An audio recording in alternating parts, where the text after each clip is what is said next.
The night before the battle, the Pacific seemed impossibly calm, a vast black mirror stretching beneath the stars. A light wind brushed across the water, barely stirring the surface, and on the decks of the American carriers, sailors moved quietly, speaking in hushed tones as if afraid to disturb the stillness. Somewhere beyond the horizon, the Japanese fleet was advancing, confident, disciplined, and certain that victory was already within reach. 4 months, their carriers had ruled these waters, striking wherever they wished, dismantling Allied defenses piece by piece. Now, they believed they were about to finish the job by seizing a tiny atoll called Midway. In the early hours before dawn, American pilots climbed into their cockpits, fastening straps with trembling hands. Most of them were young, barely out of training, and none of them had faced an enemy force like this before. They knew the odds. The Japanese carriers were faster, more experienced, and protected by some of the best fighter pilots in the world. Yet there was no turning back. The codebreakers had done their work, the commanders had placed their bets, and now the men in the air would decide everything. As the first light crept over the horizon, Midway Island erupted in activity. Anti-aircraft guns were manned, radar screens scanned the sky, and mechanics made final checks on battered aircraft that had already seen heavy use. The island itself was little more than a speck of coral and sand, but its position made it priceless. Whoever controlled it could project power deep into the Pacific, threatening supply lines and forward bases.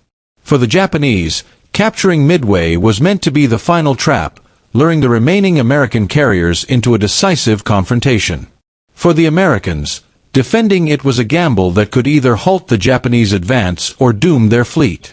The first Japanese aircraft appeared just after sunrise, dark shapes emerging from the glowing sky. Bombs fell across the island, sending plumes of sand and smoke high into the air. Hangars burned, fuel dumps exploded, and the defenders scrambled to respond. American pilots took off into a sky already filled with debris and tracer fire, climbing hard toward the attackers. They were outmatched, and they knew it. Many of their planes were slow, underpowered, and poorly armored, but they pressed forward anyway, driven by urgency and a sense that this moment would define the war. Wave after wave of American aircraft flew toward the Japanese fleet, skimming low over the ocean to avoid detection. The pilots scanned the empty horizon, searching for the faint silhouettes of carriers. When they finally spotted them, the sight was overwhelming. Massive ships moving in precise formation, their decks crowded with aircraft, their escorts weaving protective patterns through the water. It was a vision of total naval dominance, and for a moment, doubt crept into the minds of the attackers. Then training and instinct took over. Torpedo planes descended toward the waves, engines straining as they lined up their runs. Anti-aircraft fire erupted in deafening fury, filling the sky with black bursts and streaks of flame. Japanese fighters swooped down, cutting through the formations with ruthless efficiency.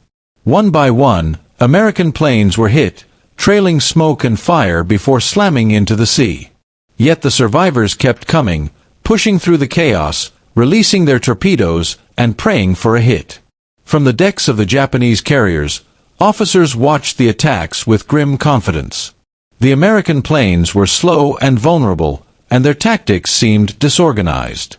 Fighter pilots reported kill after kill, and anti-aircraft crews cheered as more attackers fell into the ocean. It appeared that the enemy was throwing away his remaining strength in a desperate, futile assault. For the Japanese commanders, this only confirmed what they already believed: the battle was theirs to lose. But high above, beyond the attention of those locked in combat near the waves, another force was approaching. Dive bombers, having searched for hours across empty seas, finally caught sight of the Japanese fleet. Low on fuel and nearly ready to turn back, they followed a single destroyer cutting through the water at high speed, trusting instinct over orders. That decision would change history.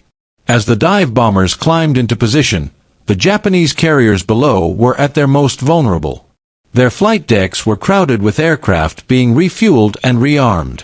Bombs and torpedoes lay scattered across hangar decks, fuel lines snaked between planes, and crews worked feverishly to prepare the next strike. The air above the fleet seemed clear, the fighters drawn down to sea level by the relentless torpedo attacks. For a few brief moments, the sky belonged to the Americans. Then, without warning, the dive bombers rolled over and plunged toward their targets. Alarms blared. Lookouts screamed. On the bridges of the carriers, officers looked up to see dark shapes dropping out of the sun, growing larger with terrifying speed. The first bombs fell, punching through flight decks and detonating deep inside the ships. Fire and smoke erupted instantly, fed by aviation fuel and armed munitions. Within seconds, entire hangar decks became raging infernos. One carrier after another was struck. Explosions tore through their hulls, lifting decks and buckling steel. Flames shot hundreds of feet into the air, and thick black smoke rolled across the sea. Crews fought desperately to contain the fires, but the damage was too severe. Fire mains failed, power systems collapsed, and the ships began to list. What had been the most powerful naval force on Earth only minutes earlier was now a collection of burning wrecks. From the American perspective, the transformation was almost unbelievable. Pilots pulling out of their dives looked back to see towering columns of smoke marking their hits.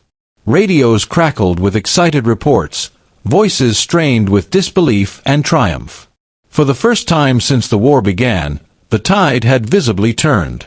The enemy that had seemed invincible was suddenly vulnerable, and that realization surged through every American ship and squadron. Yet the battle was far from over. One Japanese carrier remained operational, and its commander moved swiftly, launching counterattacks with everything he had left. Waves of dive bombers and torpedo planes raced toward the American fleet, finding their targets amid the chaos. Bombs and torpedoes struck home, crippling one carrier and forcing its crew to abandon ship. Fires raged, smoke billowed, and the sea filled with wreckage and survivors clinging to debris. 4 hours, the two sides traded blows across hundreds of miles of open ocean. Pilots flew until exhaustion, landing on pitching decks slick with oil and seawater, only to be refueled and sent back into the sky. Damage control teams worked without pause, cutting away twisted metal, sealing ruptured compartments, and carrying the wounded below. Every decision, every maneuver, carried the weight of enormous consequence. By late afternoon, the final Japanese carrier was found and attacked. Dive bombers descended once more, and within minutes, it too was ablaze. Its commander chose to remain aboard as the flames consumed the ship, a final act of defiance and honor. As darkness fell, the fires of 4 carriers lit the horizon, their reflections shimmering across the water like ghostly beacons. The ocean that night was littered with survivors and debris, the remnants of a fleet that had once dominated half the world. Rescue ships moved cautiously through the wreckage, pulling men from the water, while others were left behind as the damaged ships slipped beneath the waves. For the first time, the Japanese Navy had suffered a catastrophic defeat, losing not only ships but also its most experienced pilots and crews. In the days that followed, the full significance of the battle became clear. Japan's ability to conduct large-scale offensive operations across the Pacific was shattered. The loss of trained air crews, which could not be quickly replaced, proved even more devastating than the loss of ships. For the Americans, the victory provided a surge of confidence and momentum, proving that their enemy could be beaten and that the long road ahead might one day lead to victory. Far from the battlefield, commanders studied the reports in silence. They saw how a handful of decisions, a few moments of chance, and the courage of individual pilots had combined to alter the course of history. What began as a carefully laid trap had become a disaster, and what had seemed like a desperate gamble had turned into a triumph. For the men who fought there, however, the battle was not about strategy or turning points. It was about survival, duty, and the faces of friends who did not return. Long after the smoke cleared and the wrecks settled on the ocean floor, the memory of that day lingered, the roar of engines, the crack of gunfire, the sudden flash of explosions, and the haunting quiet that followed. In the vast sweep of the Pacific War, this single battle marked the moment when the balance began to shift. The era of unchecked Japanese expansion ended, and a long, brutal campaign toward eventual Allied victory began. And it all hinged on a few extraordinary hours in which courage, chance, and resolve collided over an empty stretch of ocean, forever changing the fate of nations.